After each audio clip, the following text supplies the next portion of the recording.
Vous êtes-vous déjà surpris à juger silencieusement quelqu'un d'autre, puis à ressentir une satisfaction tranquille de ne pas être comme cette personne? C'est un réflexe profondément humain. Nous voyons un mauvais choix au travail, une décision parentale discutable, un faux pas public en ligne. Et la petite voix dit « Je ne ferai jamais ça, je suis mieux que ça ».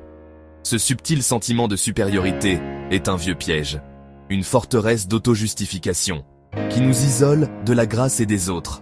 Paul, dans Romains 2, 1, 16, tend un miroir à notre cœur.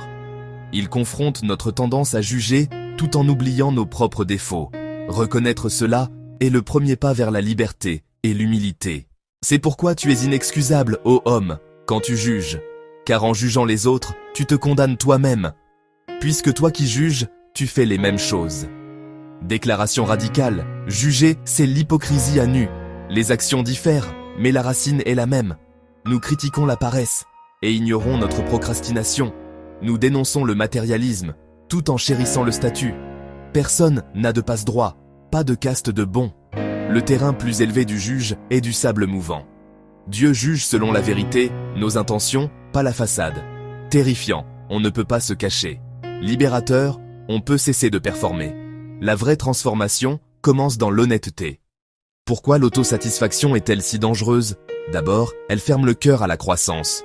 Plus d'écoute, plus d'apprentissage, plateau confortable.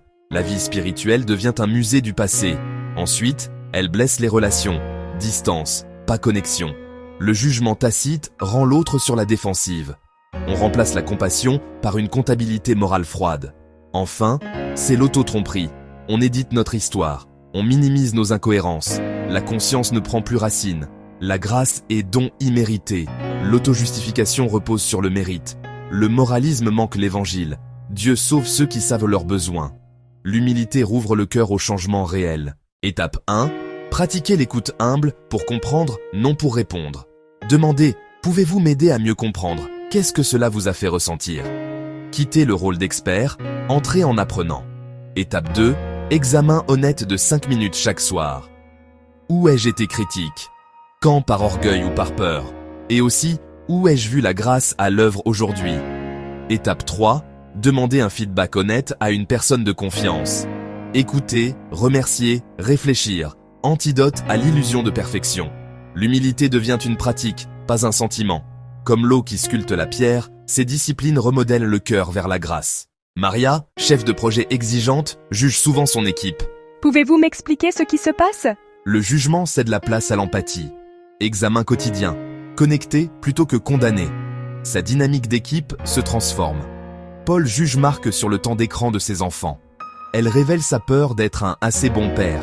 Il écoute l'histoire de Marc, un outil de survie, non de laxisme. Son jugement fond. Il devient un ami plus sûr, un père plus gracieux. L'humilité nourrit des liens et apaise l'ego. Paul relie la loi révélée et la conscience humaine. Les exigences de la loi sont écrites dans nos cœurs. Une boussole morale intérieure démocratise la responsabilité.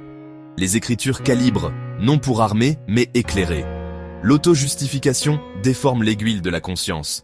On rationalise nos ragots, on condamne ceux des autres, on note sur une courbe, toujours en notre faveur. Antidote, calibré à la norme du Christ.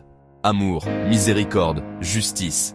Examen quotidien, une boussole claire, sensible à nos défauts, généreuse envers autrui. But, une conscience saine alignée sur la vérité, poussant à l'humilité et à l'amour. Romains 2 n'est pas un marteau, mais une main qui guide. Sortir de l'auto-justification pour l'authenticité. Qu'est-ce que je ne vois pas en moi-même?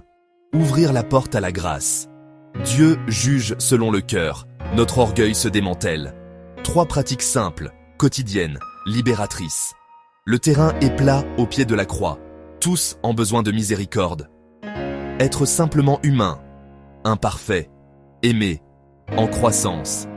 Quitter la boue du jugement pour le terrain ferme de la compassion. Décider d'être prompt à écouter, à s'examiner, à offrir la grâce. Commençons aujourd'hui le chemin de l'humilité. Titre: Comment éviter l'autosatisfaction. Romains 2, 1, 16.